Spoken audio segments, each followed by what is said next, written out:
Zone Media. Oh, welcome back to Behind the Bastards. We're all doing just so good. Talking about Jesus grifters and their Jesus grifting with one of my very favorite people and guests, the great Samantha McVeigh. Samantha, how are you doing?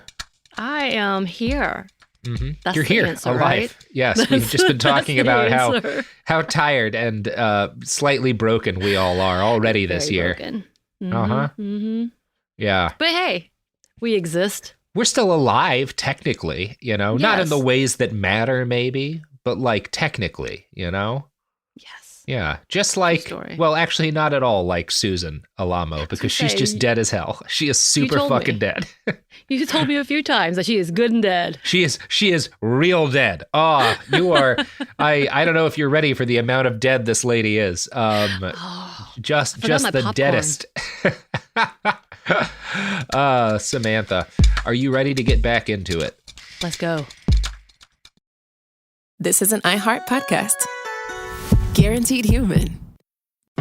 When segregation was a law, one mysterious black club owner, Charlie Fitzgerald, had his own rules. Segregation in the day, integration at night. It was like stepping in another world. Was he a businessman, a criminal, a hero? Charlie was an example of power. They had to crush him. Charlie's Place, from Atlas Obscura and Visit Myrtle Beach. Listen to Charlie's Place on the iHeartRadio app, Apple Podcasts, or wherever you get your podcasts. Talking to your kids about the dangers of vaping can be hard. Getting them to listen to hot gossip is easy. So here's some drama you could share with your kid.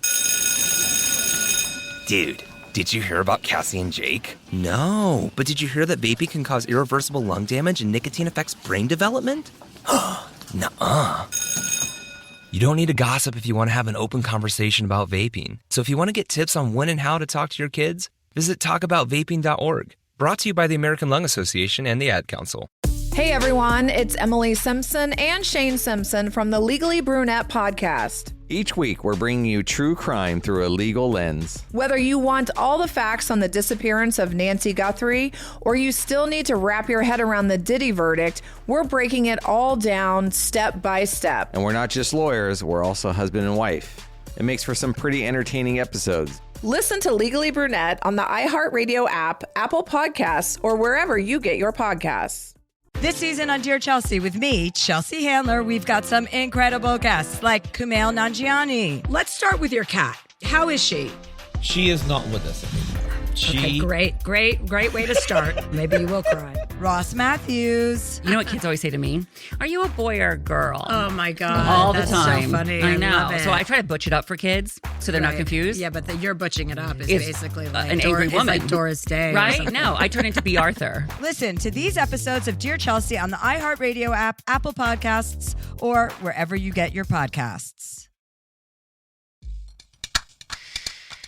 So, you're a cult leader, and your wife, the Lamb of God, has died even though you both told everyone on your TV show God would protect her from that sort of pedestrian end, because the world can't end unless you're both alive, right? So what do you do when she passes on, right? You put sunglasses on her Put and just sunglasses carry her on about. her. You did guess Weekend at Bernie's, and that's what they do. You are correct, because basically what they do is he has her embalmed, he brings her corpse home, and he puts it on a table, and he's going to have his followers pray over it for days on end, right? That's the plan here. Tell me she's in that white suit though. Like, is she at least in that suit? No, she's in her wedding dress. Does that make it worse? Is that creepier or less creepy? That's just setting up for a haunting. Mm-hmm. Like being cursed and unhaunted. Well, and the way it's described to me is he ordered them to dress her corpse in its wedding dress, so I don't think she came in that dress. He just makes his followers put her in it. It's not great. Did he like remarry her? Like renew the vows here too? I mean, there's a lot that wow. I think he was waiting for her to be resurrected to do that, right? Fair. You gotta marry her for the fifth time, right? Wait, the fourth or fifth time, yeah. Now, I will admit that the relationship dynamics of the Alamos are a little bit murky to me, but my interpretation is that while she was alive, Susan did a lot of work to keep Tony on something that resembled an even keel. He's still doing some sex crimes, right? But a lot less than he will be once she dies, because she's exerting some control to limit his behavior, right? And once she is gone, there is no one left to keep this man in check, and he loses his fucking mind. Like he goes from, well, not from zero. He's at like 55, but he goes up to like 120 very quickly. I feel like he's just waiting for his moment, though. Is it one of those things like, yeah, now I'm doing this. This is it. This is my time. And then it just becomes trauma. Yeah, for a lot of people. And it's going to start with some dead body related trauma because yeah, it's gross. So he has Susan's body taken to the cult's dining room, and his followers are ordered to take shifts praying for her resurrection, so that there's people praying for her to be resurrected 24 hours a day. Cult funds are used to engage in nearby florists to deliver flowers every day, probably to deal with the smell, right? I was going to ask about that, but you know. Yeah, it's not great. So, Sam, it's not great. One cult member later recalled to a reporter, "I believed 100% that she was going to rise from the dead." On their local access TV show, Tony gave daily sermons, promising his wife would be reborn any day now. It became a joke for local radio DJs who reported on this while repeatedly playing "Wake Up Little Susie." That's some good DJ. That's some good local radio DJ shade.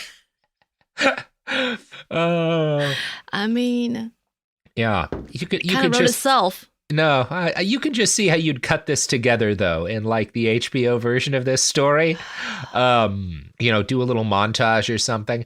Unfortunately, it also gets very creepy very fast, because one thing that Tony demands is he wants the children in the cult.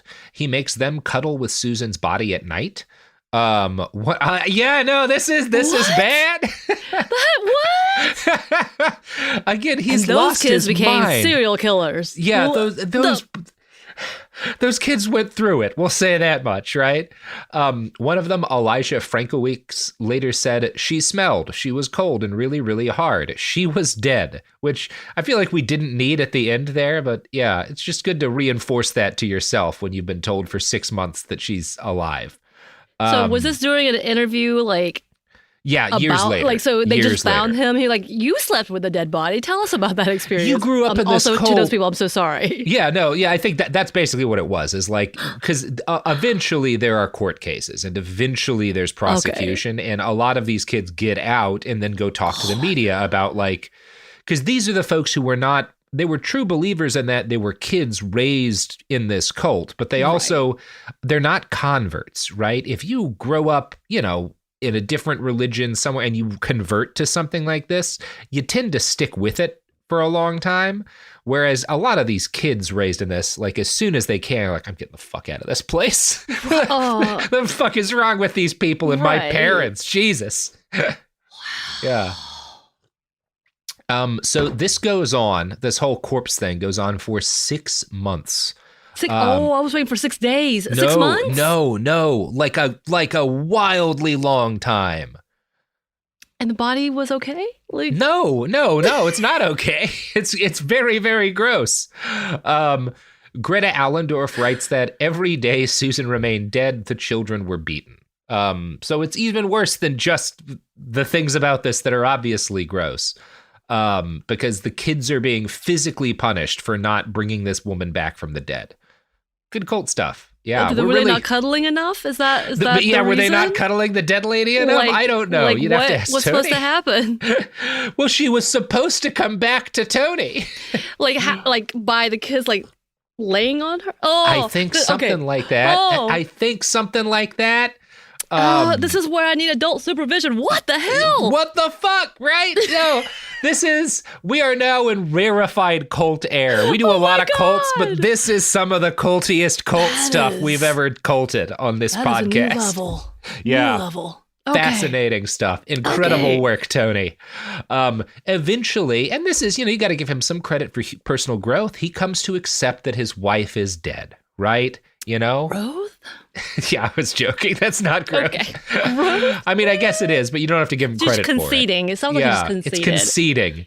Yeah, okay. So he has his followers build an elaborate mausoleum for her, which included a grave for him. So apparently at this point, he came to accept his own mortality. Now that Susan was gone, he began to adapt other parts of his life to this new reality, which ended with him launching a new and shockingly successful business for the ministry. You're not ready for where this heads, Samantha. I was not ready for where this heads. This is a unique cult business, right? We talk about cult businesses a lot on this show. Restaurants are common, right? Bands are weirdly common. You know, the Mansons tried to do that, right? You get, I mean, Tony Alamo does kind of that version of things. Fucking David Koresh was a musician, you know? Right? What's weird is like, launching through your cult an incredibly popular fashion brand that is beloved by the most famous people on earth, which is what Tony does next. Yeah. Shocking stuff. He launches a clothing brand? He does. High fashion, too. It's extremely successul. How successful? Hollister? Well, we're It's getting Hollister, to that. isn't it? Yeah, it's Hollister. This is where Hollister comes from. Tony Alamo invented Hollister. No, so the answer, like, because Tony's got to ask himself, hey, you know, as a pedophile cult leader who has just been reminded of his mortality, what's the next thing to do? And the answer, obviously, is force children to labor for free, manufacturing high-quality bedazzled denim vests and jackets for celebrities, which is exactly what he does. These have, like, in rhinestones and Swarovski diamonds, like the LA skyline on them, or like Nashville. They are the tackiest fucking jackets that have ever been made. Stonewashed? I think some of them are stonewashed. Some of them are clearly like black denim or leather even. They're not just denim, but there's a lot of 80s. denim. Yeah, this is by now we're in the 80s, right? Like Bedazzled did their thing. Yes, So this makes sense. Also, it's kind of horrifying. Yeah. Who wore this? So everyone. So he designs each product himself and sells them under the brand name Tony Alamo of Nashville. And despite that name, their big market is in Hollywood, particularly rich and famous people who wanted clothing that delivered a little bit of Southern charm and credibility. Tony Alamo jackets took off initially with the Grand Ole Opry set, but in short order, they become like the most desired fashion item in the music industry. According to an article by Lindy Fraser of the Chanticleer, Alamo said he used children when he realized their, quote, hands were the perfect size to embellish the jackets with tiny rhinestones. Now, why do they all say this? given all of that, it might not surprise you to hear that one of the brand's biggest fans was a man famous for being responsible around small children. Have you guessed who it is? No, I can't. Michael Jackson! That's right, baby! And in fact, if you want the most famous touchstone, Michael Jackson wears a Tony Alamo jacket on the cover of Bad. That's a Tony Alamo original on the cover of Bad. There's so many things to this. Why? Oh, well, I think there's a couple of reasons why, given some things that we've learned about Michael in the intervening years. But it is, when I realized it was that the jacket from Bad was a Tony Alamo, blew my fucking mind. Yeah, that's going to take me a minute. That's going to take a second, right? The fact that, and that means he had to have sold so many more after the fact. Oh, yeah. Yeah. Oh, yeah. These are a massive brand. These are incredibly successful. And you know, Michael is the most famous person on earth at this point in like the fucking early to mid 80s. So he is probably the most famous person to wear a Tony Alamo original, but he's got real competition. And I want to quote from an article on the brand in the LA Times. He makes jackets for all the stars, said Shirley Blenner, a saleswoman at Twist, a boutique on Melrose Avenue, where 3 Alamo jackets were on sale last week for prices ranging from $360 to $680. Blenner pointed to a display of photographs behind the cash register of Mr. T, Mike Tyson, Hulk Hogan, and Dolly Parton, all wearing what appear to be Alamo-designed jackets. I was waiting for her name. But wait, Mr. T, the cutoff jean Mr. jacket? T. Oh my God. Samantha, I would not be doing my job as the host of this podcast if I did not show you the picture I have of Mr. T wearing a Tony Alamo original standing next to Tony Alamo himself. Mm. Oh, man. It is, if you're a big Mr. T fan like I am, a harsh moment of the soul here. Look at them. Look at the two of them together. Oh, is that him? That's him. That's Tony next to really Mr. T. Like off-brand, like country musicians. Like he looks like Haggard. Yeah, this one, Merle Haggard. Like, what the hell? If Merle Haggard had let his drinking get even more away from him, right? Like, yeah, if Merle Haggard had been doing his body weight in cocaine. Yeah, so there's this picture. They're both wearing these just, I gotta say, hideous denim jackets. Like That's these so are bad. the Michael's. The jacket from Bad looks good on Michael. You know, like that's a look. It's iconic. I do not understand these denim jackets that Mr. T and Tony are wearing here. Again, Mr. T, I remember him with a cutoff jean jacket. Like that's what I'm picturing when you say Mr. And T. this one, it's got like American flag arms. Leap. Yeah, no, that doesn't sound like a big leap. It's not a huge leap, right? And this is Mr. T, younger, maybe certainly worse judgment. Let's all assume that modern Mr. T wouldn't make this same mistake.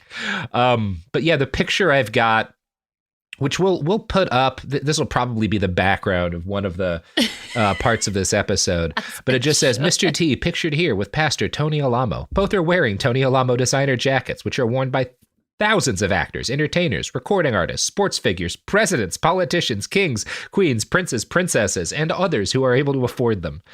I don't know which presidents wore these. I haven't found that information, but I'm very curious. Prince Charles definitely has one of these. Yeah, Queen Elizabeth has one of these things.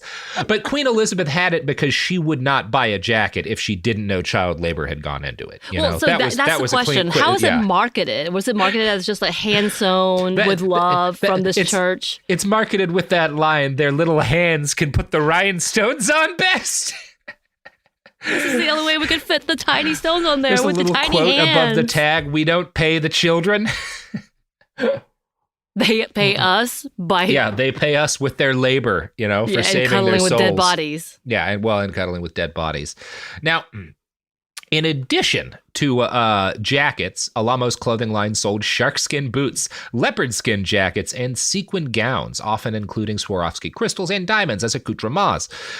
Beyond that, his ministry expanded to control a string of gas stations in the area around the towns of Dyer and Alma, Alabama. They ran a hog farm, grocery stores, and a concert venue, as well as a restaurant where a young Bill Clinton once watched Dolly Parton perform.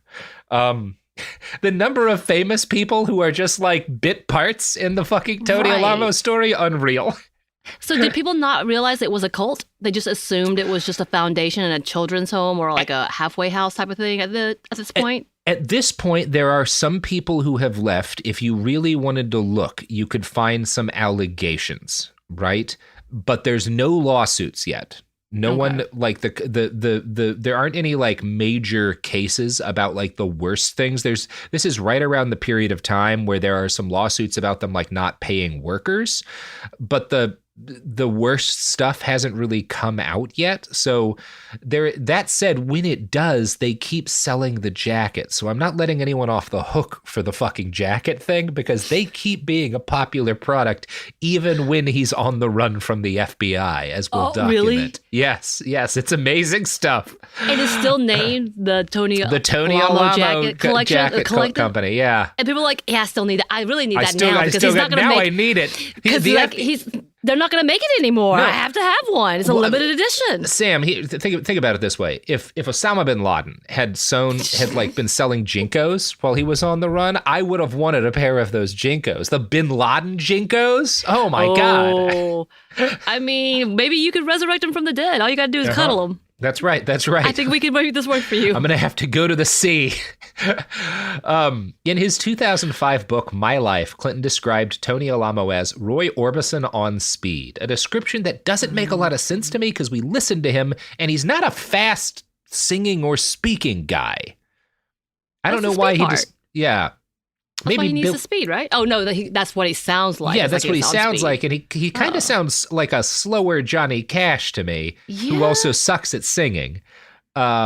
Anyway, I don't know why Bill describes him this way. Maybe Bill Clinton doesn't have we heard him preach? I have heard him preach. And so he's still that slow. He's faster, but he's not like as someone who's watched a lot of like preachers who are definitely coke fiends, right. He's not like that fast, right?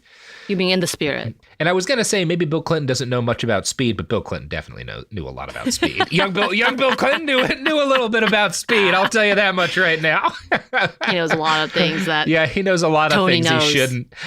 So Tony may not have been on speed, but he did demand speed from his laborers, who from early childhood on were dosed with vitamins and massive amounts of caffeine in order to meet tight labor deadlines. While he lounged by the heart-shaped pool he and Susan had purchased with his new child brides, we'll get to that, his followers slept in sleeping bags on the floor in crowded meeting rooms. Workers earned $5 a day. Shifts could last as long as 20 hours. I think there were just 12 to 15 on average, but when Mr. T needs a bunch of jackets, you make that shit happen. You got to make it happen. You got to make Parton it happen. Calls. She's got a show coming. Come on. Yeah. So within a few years of Susan passing, Tony started seeking companionship. And while Susan had been like 10 years older than him, Chris's experience, that Susan's daughter, had been an early, because again, Tony rapes her, right? And that was when she's like 14 or 15. That was an early warning that Tony's preferences skewed much younger. And he starts taking child brides. I think he starts with 16, 17-year-olds. But like every year, he'll go down a couple of years in terms of like what's acceptable to him, right? And it's going to get very young, right? An article for THV2 News notes, quote, in an old radio program, Alamo once said that when women start their periods, then they are women, according to God's word. They should be able to be married at 13, 14, 15, and in some cases, if they have menstruated already, at 12 years old. So like, capital P pedophile, we're talking Yeah, for sure. But this does go along the biblical ideals, and that's also why a lot of the states in the U.S. have not banned child brides. Yeah. So, and I'm sure Arkansas is probably one of those places. Sorry, I don't know. And in fact, it's explicitly legal to marry, 14-year-olds in a lot of the United States. I think 12 is the mama say yeah. Younger than is allowed anywhere, but I don't actually want to be quoted on that because I might be wrong. But you're right. Like, there is a biblical basis for what Tony is saying, right? He's able to cite passages from the Bible in justification of the things he's doing. Now, I will say, by the time he reaches his apex, 12 is going to be old for him. But we're getting there, Samantha. Let's distract ourselves with some ads first, though. Segregation in the day, integration at night. When segregation was the law, one mysterious black club owner had his own rules. We didn't worry about what went on outside. It was like stepping in another world. Inside Charlie's place, black and white people danced together. But not everyone was happy about it. You saw the KKK? Yeah, they was dressed up in their uniform. The KKK set out to raid Charlie, take him away from here. Charlie was an example of power. They had to crush him. From Atlas Obscura, Rococo Punch, and Visit Myrtle Beach comes Charlie's Place, a story that was nearly lost to time. Until now. Listen to Charlie's Place on the iHeartRadio app, Apple Podcasts, or wherever you get your podcasts. Segregation in the day, integration at night. When segregation was the law, one mysterious black club owner had his own rules. We didn't worry about what went on outside. It was like stepping in another world. Inside Charlie's Place, black and white people danced together. But not everyone was happy about it. You saw the KKK? Yeah, they was dressed up in their uniform. The KKK set out to raid Charlie, take him away from here. Charlie was an example of power. They had to crush him. From Atlas Obscura, Rococo Punch, and Visit Myrtle Beach comes Charlie's Place, A story that was nearly lost to time. Until now. Listen to Charlie's Place on the iHeartRadio app, Apple Podcasts, or wherever you get your podcasts. Ever feel like you're being chased by the marriage police? Welcome to Boys and Girls, the podcast where dating isn't dating. Arranged marriage is basically a reality show, except the contestants are strangers and your entire family is judging. You're sipping coffee with one maybe, grabbing dinner with another, and praying your karmic Ken or Barbie appears before your shelf life runs out. Trust me, I've been through this ancient and unshakable tradition. I jumped in hoping to find love the right way, and instead I found chaos, cringe, and comedy. And now I'm looking for healing. Boys and Girls dives into every twist and turn of the arranged marriage carousel. The meet awkward, the near misses, the heartbreak, and let's not forget all the jokes. Listen to Boys and Girls on the iHeartRadio app, Apple Podcasts, or wherever you get your podcasts. This season on Dear Chelsea with me, Chelsea Handler, we've got some incredible guests like Kumail Nanjiani. Let's start with your cat. How is she? She is not with us anymore. Okay, great way to start. So this is a great beginning, and hopefully you'll be able to, I don't know, maybe you will cry. Amanda Seyfried. Life is so short. If you feel something like that, you have that fire in you for this experience. It's not for a guy. It's for the experience of being in love. And like, it's bigger than a guy. Elizabeth Olsen. I love swimming naked so much. And I know you love taking pictures of yourself naked. Yes, I love to be naked. I just want to be in my bra and underwear all the time. Ross Matthews. You know what kids always say to me?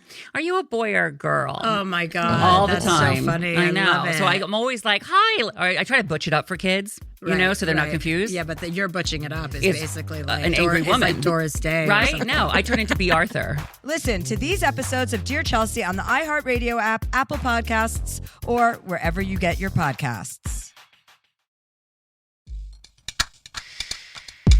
We're back. How you doing? I'm just, honestly, the problem I have is knowing that this man, if he was under trial now, guarantee he'd be fine. Yeah.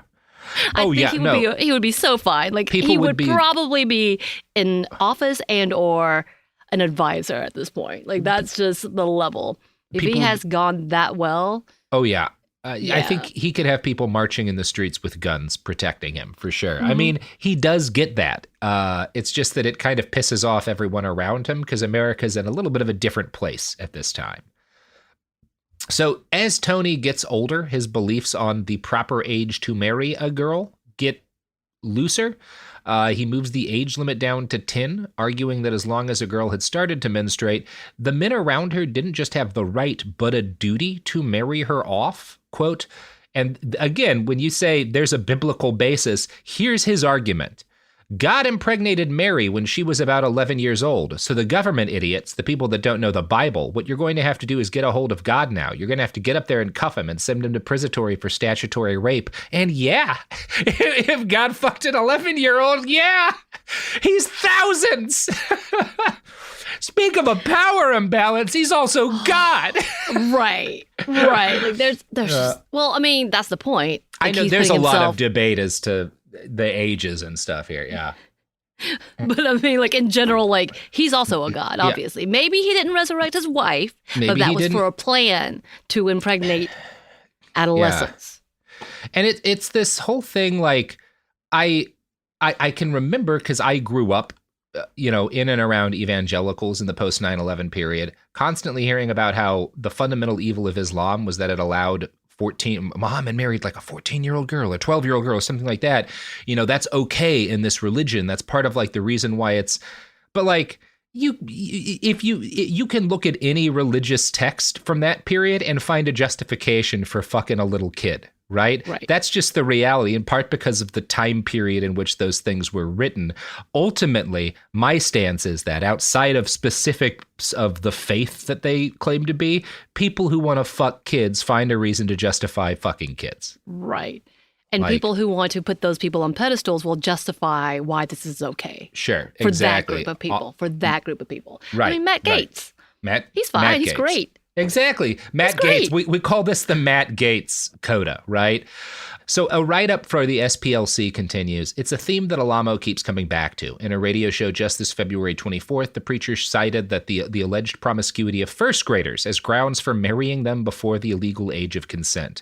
I found out from people's parents that their daughter started having sex when she was 6 years old and had sex every day of her life, he said at one point. So right there, by the time she's 15 years old, she's had sex thousands of times. I mean, this is just reality.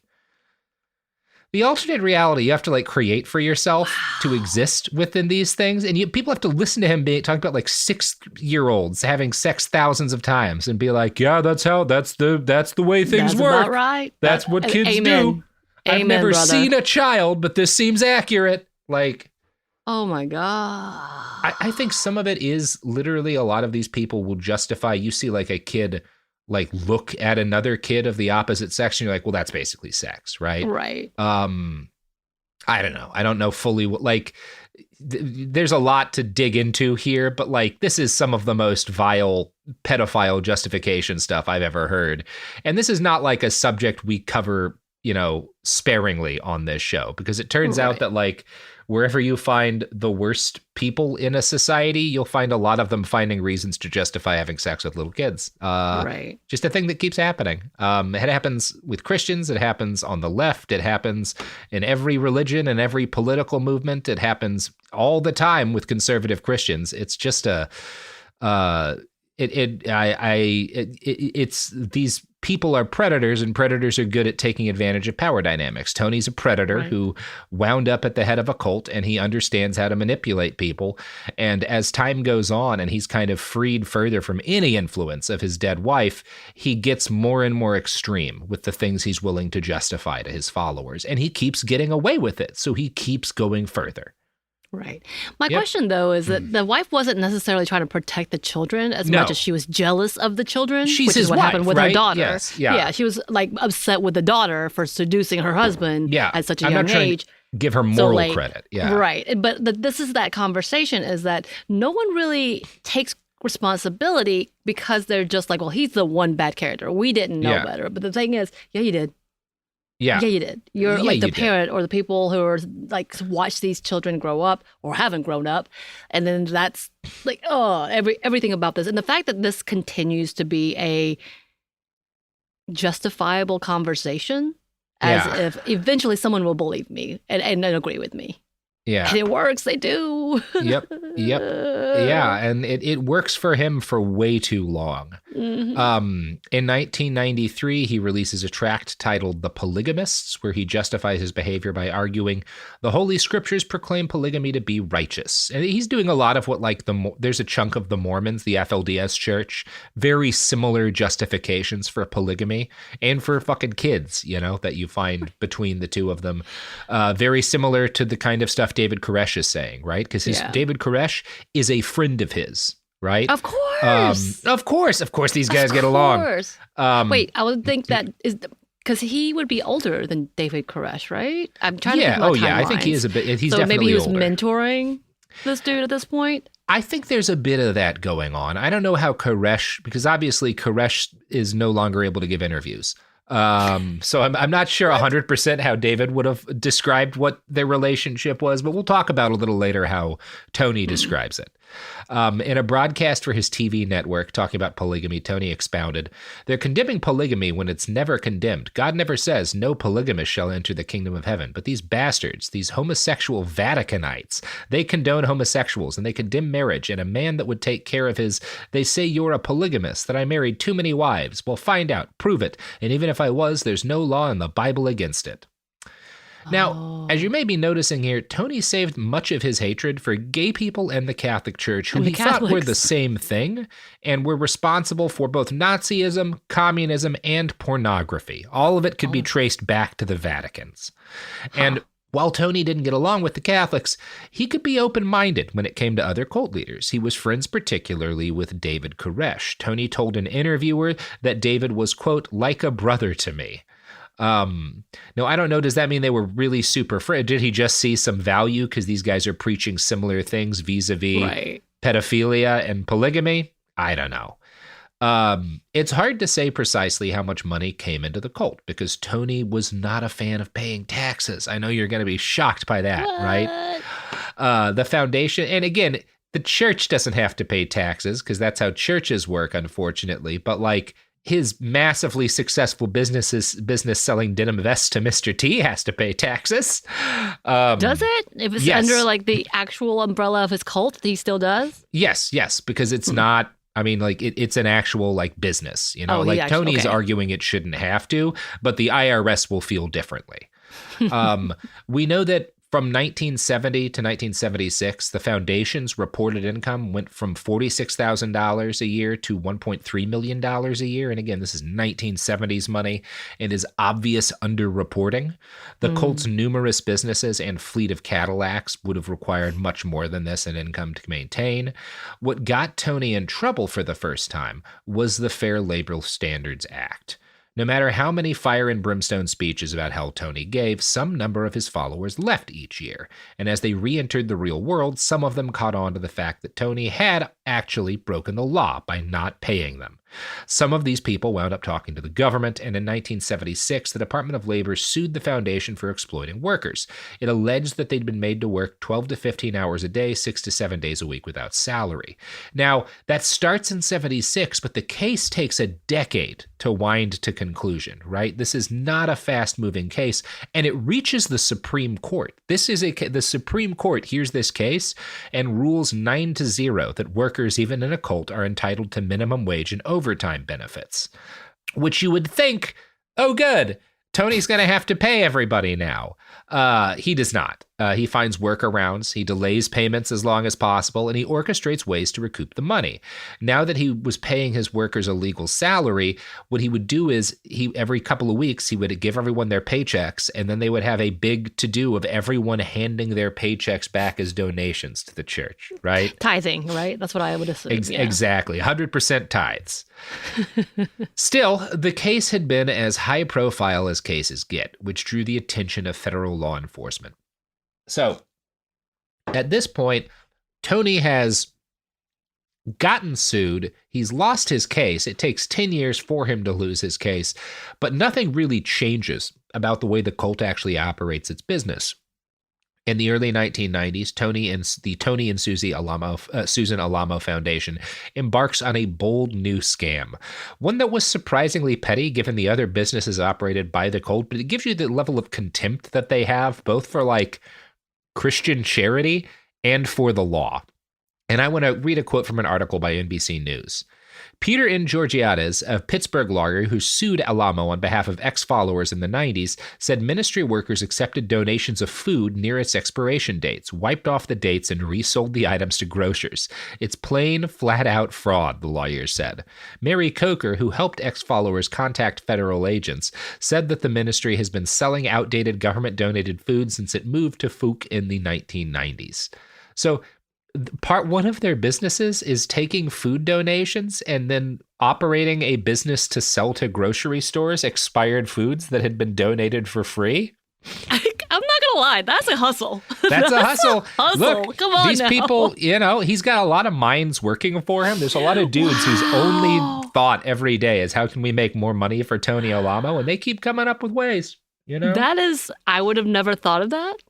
There's a reason you wouldn't have thought of it, because you're not a monster.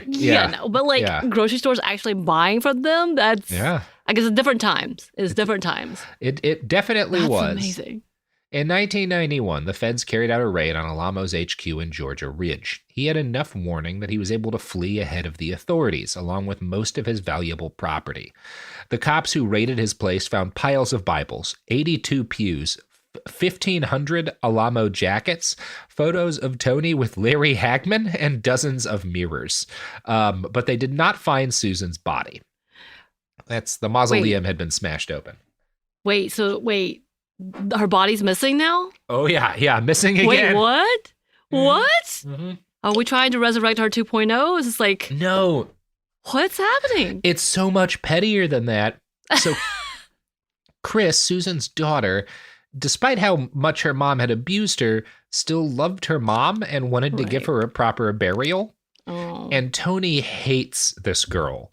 So once she sues him, being like, you have to give me my mom's body. He has his followers steal it away and store the corpse in a storage unit to hide her. It would take like 7 years for Chris to win the right to have her mom's body returned and reburied. Alamo was eventually ordered to pay $100,000 in damages. But like he's not even trying to raise her from the dead. He's just trying to like keep her from being buried where her daughter can be a part of it. Because he's a real piece of shit. Yeah. For some reason, I feel like Susan would have enjoyed that. Torturing her daughter after death. I also feel like she a would piece of shit. approve of that. Yes. Tony probably was following her wishes. Tony spent the first half of the 1990s on the run from the law. The FBI put out wanted posters for him, which stated, Alamo is always accompanied by bodyguards who have access to numerous weapons, to include M14 rifles. He is known to be hostile to law enforcement and is considered armed and dangerous. Now, that's all true. What's wild to me is while he is on the run, his followers keep making jackets and he keeps designing them. He uses a fax machine to send sketches from his hidey holes to different manufacturing facilities. He gave the parents are making their children still make these jackets. It's still the children. Oh yeah. Yeah, it's still primarily the children. Yes. And he keeps giving interviews to journalists about the jackets. He even visits his Hollywood storefront while he's on the run from the FBI. He tells the LA Times, everything I do is a work of art. I do the designs wherever I'm at. And there's this LA Times article that I'm going to be quoting from is amazing because it's like he's talking to the people who are running these shops, selling these jackets, being like, but he's on the run for a bunch of crimes, right? Kids have accused him of molesting them. He's on the FBI's most wanted list. Why are you still selling his jackets? Right. How is this happening? What? Oh my God. The LA Times' reporting indicated that Alamo jackets continue to be manufactured in California, New York, and primarily Arkansas. No one working at any of these factories received any pay, and apparently nothing meaningful had changed after that 1985 ruling. Quote, one former member who left the cult last year said working conditions at Alamo clothing shops have changed little since the ruling. The former member who asked not to be identified said he has seen young children working in the shops with their parents. Workers were paid only a $5 a week stipend, plus room and board at an Alamo commune, he said.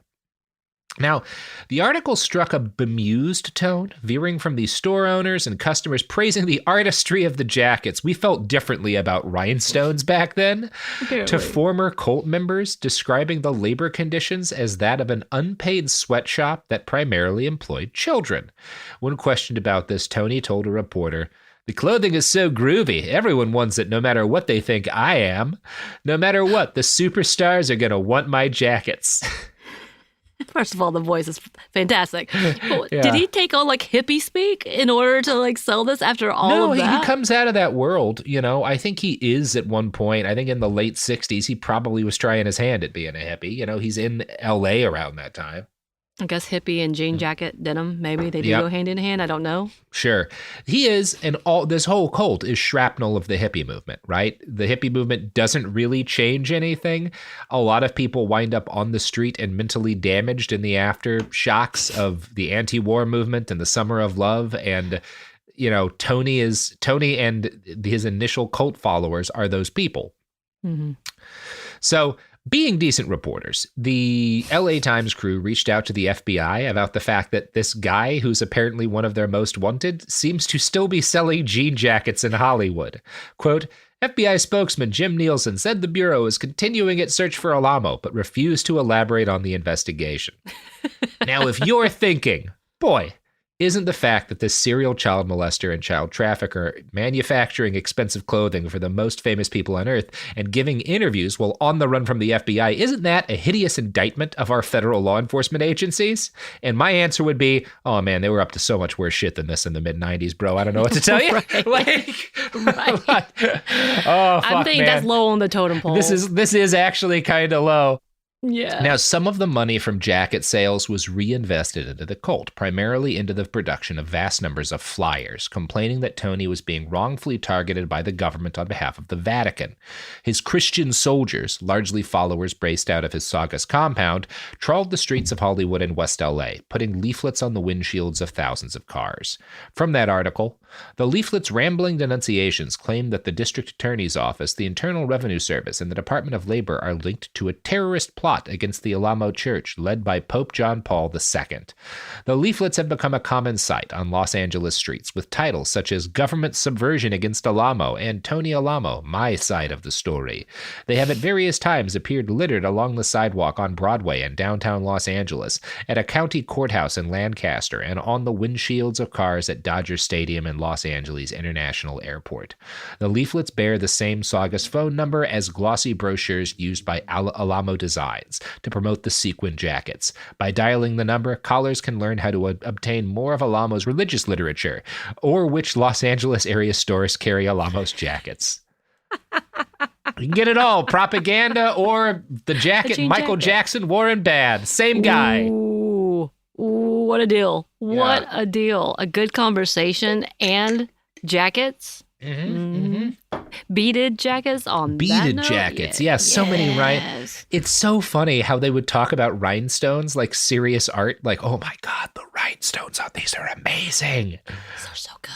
What a special period of time that was for America. Speaking of special, our sponsors, all of them, beautiful, special people. None of them are on the run from the FBI, hiding in the mountains. You know, that's not any of our sponsors, except for maybe that food box company that just got caught with child labor stuff. Anyway, whatever. We'll be back. Segregation in the day, integration at night. When segregation was the law, one mysterious black club owner had his own rules. We didn't worry about what went on outside. It was like stepping in another world. Inside Charlie's place, black and white people danced together. But not everyone was happy about it. You saw the KKK? Yeah, they was dressed up in their uniform. The KKK set out to raid Charlie, take him away from here. Charlie was an example of power. They had to crush him. From Atlas Obscura, Rococo Punch, and Visit Myrtle Beach comes Charlie's Place, a story that was nearly lost to time. Until now. Listen to Charlie's Place on the iHeartRadio app, Apple Podcasts, or wherever you get your podcasts. Segregation in the day, integration at night. When segregation was the law, one mysterious black club owner had his own rules. We didn't worry about what went on outside. It was like stepping in another world. Inside Charlie's Place, black and white people danced together. But not everyone was happy about it. You saw the KKK? Yeah, they was dressed up in their uniform. The KKK set out to raid Charlie, take him away from here. Charlie was an example of power. They had to crush him. From Atlas Obscura, Rococo Punch, and Visit Myrtle Beach comes Charlie's Place, a story that was nearly lost to time. Until now. Listen to Charlie's Place on the iHeartRadio app, Apple Podcasts, or wherever you get your podcasts. Ever feel like you're being chased by the marriage police? Welcome to Boys and Girls, the podcast where dating isn't dating. Arranged marriage is basically a reality show, except the contestants are strangers and your entire family is judging. You're sipping coffee with one maybe, grabbing dinner with another, and praying your karmic Ken or Barbie appears before your shelf life runs out. Trust me, I've been through this ancient and unshakable tradition. I jumped in hoping to find love the right way, and instead I found chaos, cringe, and comedy. And now I'm looking for healing. Boys and Girls dives into every twist and turn of the arranged marriage carousel. The meet awkward, the near misses, the heartbreak, and let's not forget all the jokes. Listen to Boys and Girls on the iHeartRadio app, Apple Podcasts, or wherever you get your podcasts. This season on Dear Chelsea with me, Chelsea Handler, we've got some incredible guests like Kumail Nanjiani. Let's start with your cat. How is she? She is not with us anymore. Okay, great way to start. So this is a great beginning, and hopefully you'll be able to, I don't know, maybe you will cry. Amanda Seyfried. Life is so short. If you feel something like that, you have that fire in you for this experience. It's not for a guy. It's for the experience of being in love, and like it's bigger than a guy. Elizabeth Olsen. I love swimming naked so much. And I know you love taking pictures of yourself naked. Yes. I love to be Like naked. I just want to be in my bra and underwear all the time. Ross Matthews. You know what kids always say to me?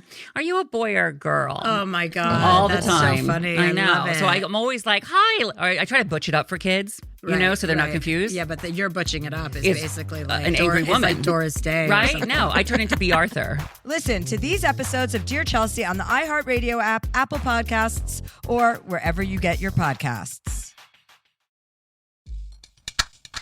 And we're back. So by this point, there are numerous reports in the media that Tony was molesting children. I hate coming back on a line like that, but this is the story that it is. He argued on his own TV program for polygamy and marriage of children as young as 12. Yet major stores, including Macy's and Bullock's, continued to sell his jackets until they were literally hounded by the press. These LA Times reporters even came up with a photo of Tony shaking hands with Los Angeles Mayor Tim Bradley, and the picture was taken while Tony was on the FBI Most Wanted list. Wow. Bradley's spokesperson told reporters, I guess Alamo is known for his sequin jackets. Something else at this point, too. Man, I don't know what Very LA mayor thing to do, though. Like, look, famous people wear his stuff. I don't care what crimes he's committing. Right. I mean, this is kind of like the Jaws moment. Yes. Of like, yes. pretend like no one's dead. Pretend like there's not a giant shark attack. We're just going to enjoy the summer. Let's just chill. I can't imagine the mayor from Jaws, like, arm in arm with Tony Alamo. Very easy. Now, while he evaded law enforcement with almost comical ease, Tony continued to take new brides. One of the oldest of them was a 17-year-old girl named Yale, who was married to another man in the cult and gave birth in 1993 while on the run with Tony and his inner circle.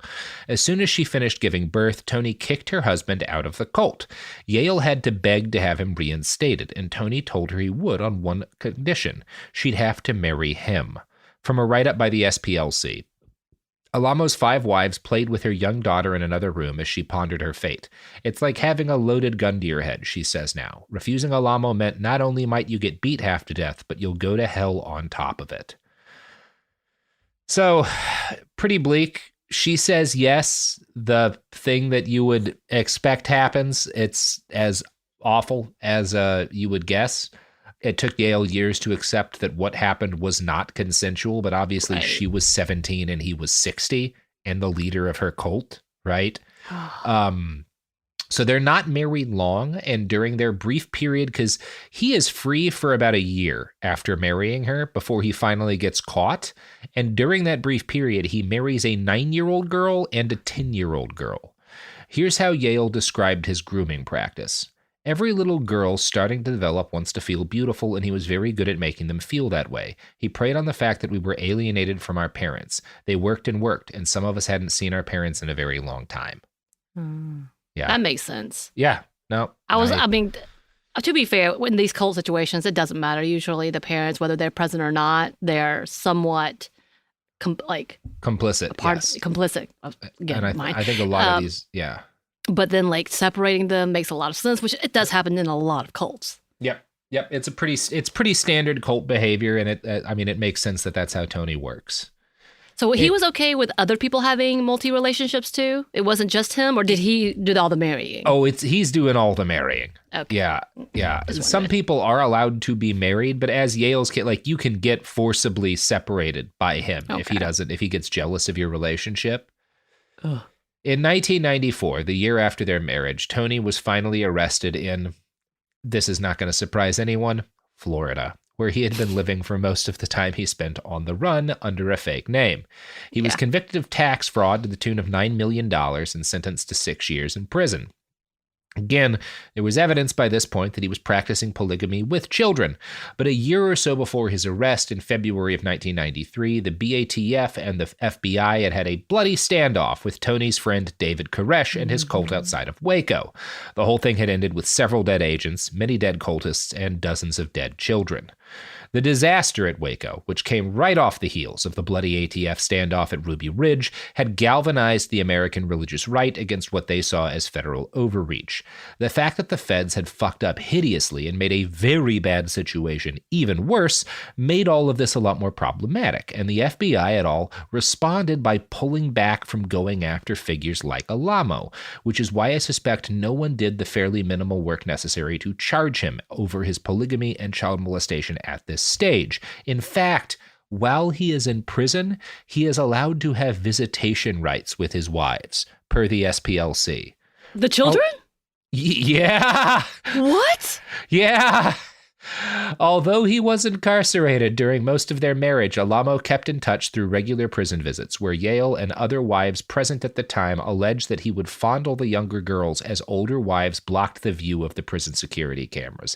He allegedly spoke to the girls in graphic terms about group sex and whips, says Yale, who became terrified of him.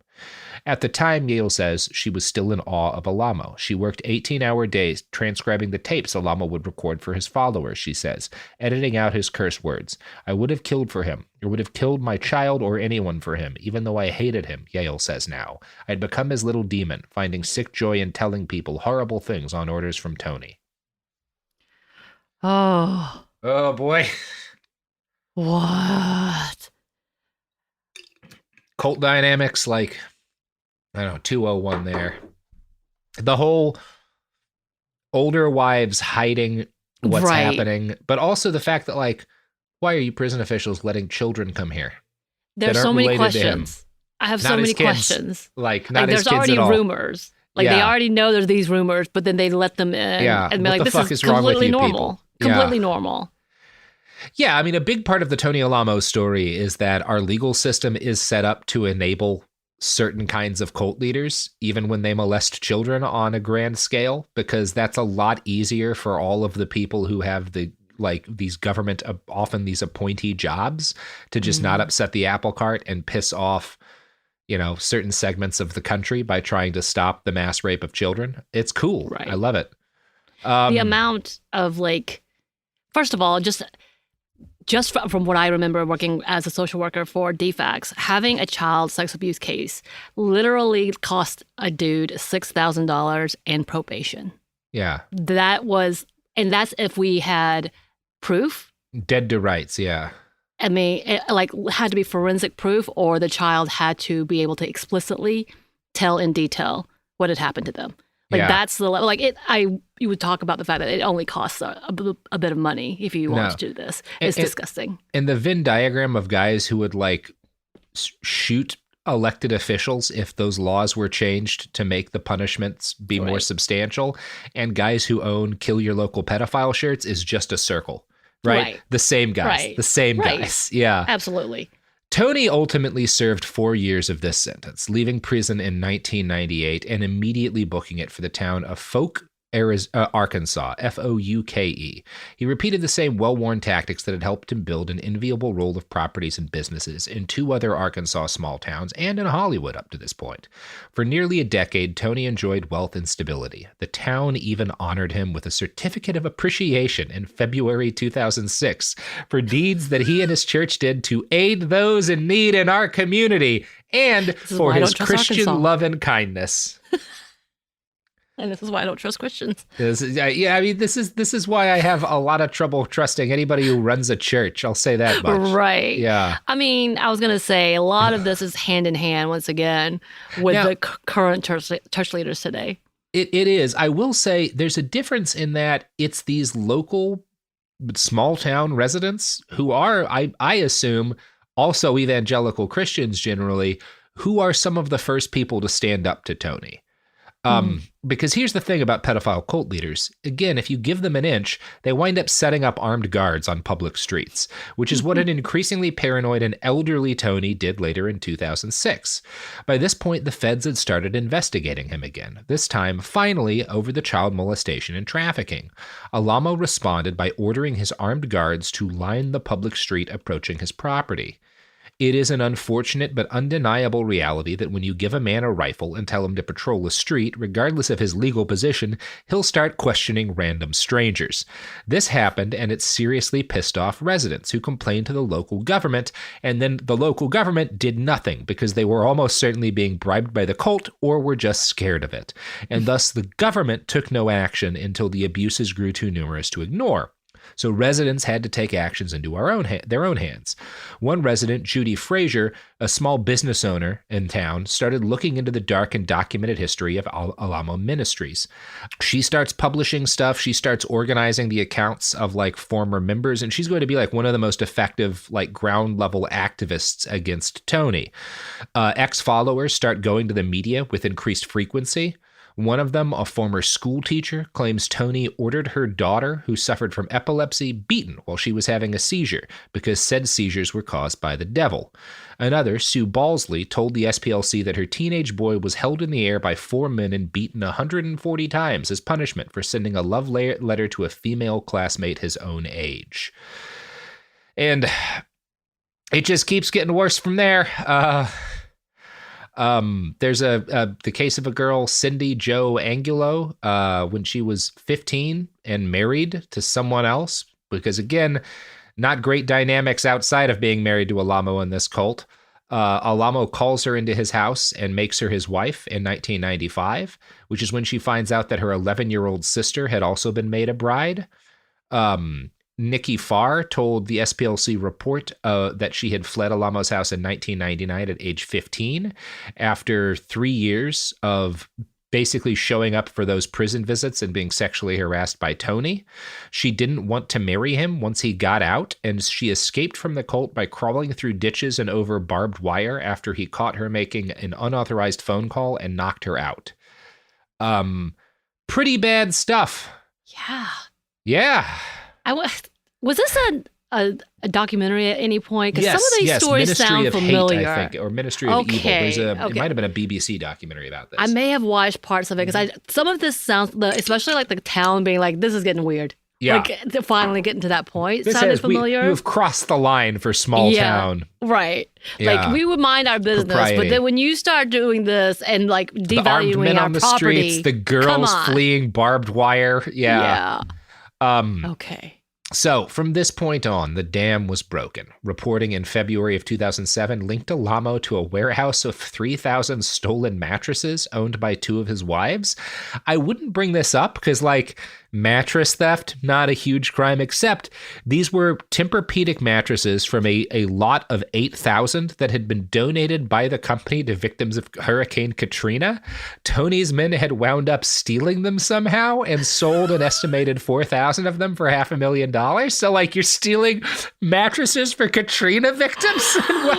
That is evil. There's so many levels. Oh, my God. But how? Like, I want to know this is like a Fast and Furious operation. Yeah. In which they're like, there's a package coming, there's a truck coming. I imagine pretty with the slow supply. and furious. It's going to take a lot of trucks to move 8,000 mattresses. But oh my God, how? They didn't have mail order mattress technology like we do today, thank God.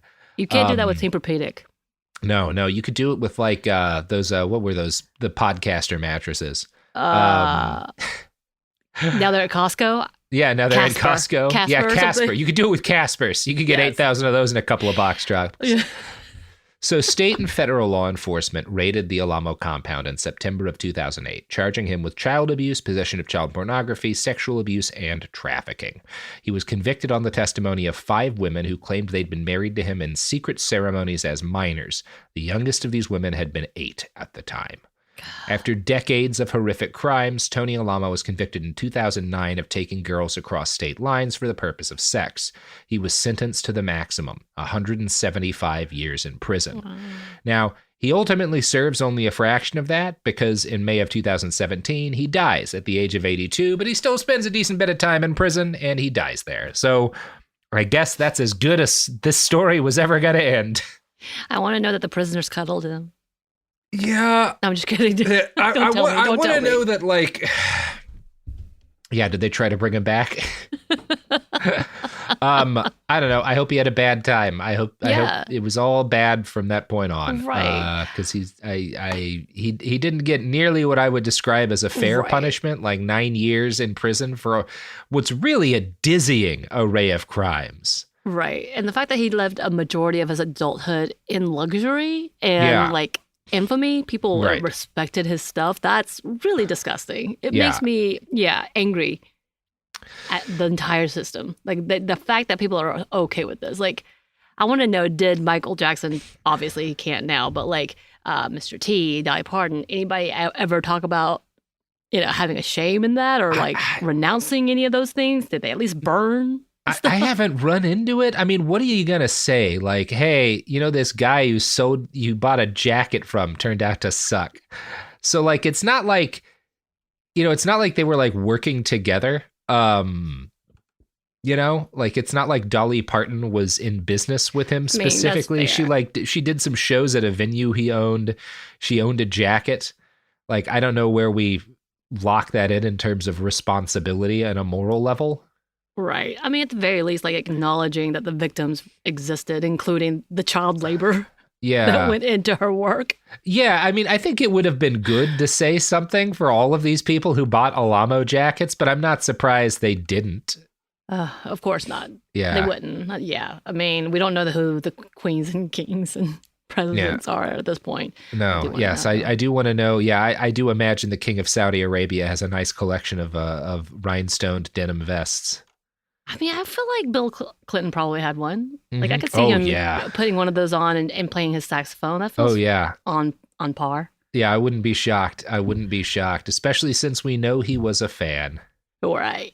Yeah. Well, that's the episode. I need to sage my computer. How do I do this? Just burn it. Just burn your computer. Oh, man. Good stuff. Well, anything you want to push out there, Samantha? Well, you want to plug at the end here? We talk about stuff on Stuff Mom Never Told You about how the world is awful and similar to these bad people. And hopefully solutions or at least positive things. So if you want to come listen to us, you can find me on Blue Sky, McVeigh Sam. I do have Instagram and all that, but I'm rarely on there. Yeah, well, check out Sam McVeigh and maybe don't check out social media too much, but if you do, find Sam on it. Yeah, see my dog. And above all else, don't buy a denim jacket. They're all made by cult leaders. Especially if it's bedazzled. Yeah, especially if it's bedazzled. Just avoid that for your own soul's sake. All right, and that's the episode, everybody. We're done. Behind the Bastards is a production of Cool Zone Media. For more from Cool Zone Media, visit our website, coolzonemedia.com, or check us out on the iHeartRadio app, Apple Podcasts, or wherever you get your podcasts. Behind the Bastards is now available on YouTube. New episodes every Wednesday and Friday. Subscribe to our channel, youtube.com/@BehindTheBastards. When segregation was a law, one mysterious black club owner, Charlie Fitzgerald, had his own rules. Segregation in the day, integration at night. It was like stepping in another world. Was he a businessman, a criminal, a hero? Charlie was an example of power. They had to crush him. Charlie's Place, from Atlas Obscura and Visit Myrtle Beach. Listen to Charlie's Place on the iHeartRadio app, Apple Podcasts, or wherever you get your podcasts. Talking to your kids about the dangers of vaping can be hard. Getting them to listen to hot gossip is easy. So here's some drama you could share with your kid. Dude, did you hear about Cassie and Jake? No, but did you hear that vaping can cause irreversible lung damage and nicotine affects brain development? Nuh-uh. You don't need to gossip if you want to have an open conversation about vaping. So if you want to get tips on when and how to talk to your kids, visit talkaboutvaping.org. Brought to you by the American Lung Association and the Ad Council. Hey everyone, it's Emily Simpson and Shane Simpson from the Legally Brunette podcast. Each week, we're bringing you true crime through a legal lens. Whether you want all the facts on the disappearance of Nancy Guthrie or you still need to wrap your head around the Diddy verdict, we're breaking it all down step by step. And we're not just lawyers, we're also husband and wife. It makes for some pretty entertaining episodes. Listen to Legally Brunette on the iHeartRadio app, Apple Podcasts, or wherever you get your podcasts. This season on Dear Chelsea with me, Chelsea Handler, we've got some incredible guests like Kumail Nanjiani. Let's start with your cat. How is she? She is not with us anymore. Okay, great way to start. Maybe you will cry. Ross Matthews. You know what kids always say to me? Are you a boy or a girl? Oh my God. All that's the time. So funny. I know. love it. So I try to butch it up for kids so they're not confused. Yeah, but you're butching it up is It's basically like an angry woman. It's like Doris Day. or Right? something. No, I turn into B. Arthur. Listen to these episodes of Dear Chelsea on the iHeartRadio app, Apple Podcasts, or wherever you get your podcasts. This is an iHeart podcast. Guaranteed human.